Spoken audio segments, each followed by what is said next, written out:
Hello guys, in this tutorial we'll be guiding you on how to remove textures in Roblox. So one of the things you need to do is to first of all click on your start because we're looking for Roblox. We have the Roblox Studio right here and the Roblox player, or search for them. So we're going to search for Roblox, going to right click on it, open file location, and then on the Roblox player you're going to right click on it, open file location once again. You can see its location. At the top area in the address bar, you can see the version and versions. And then we're going to create a new folder named Client Settings.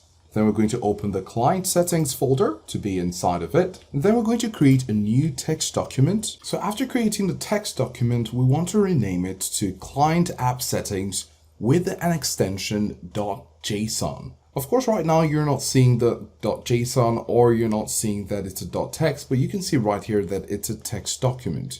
What we're going to do is to come over to View, click on the drop down, go over to Show, and we want it to show file name extensions. This will allow us to change the extension from .text to .json. So let's go ahead and make the changes. So we have Client App Settings. We're going to change this to JSON. So it looks exactly how we want it.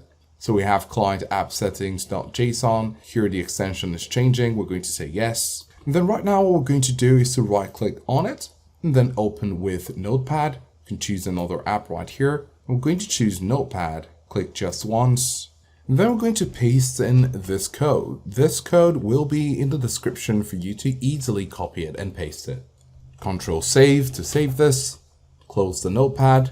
And then you're going to close any instances of the game and restart it. After doing this, everything should now appear as flat, solid colors instead of having textures.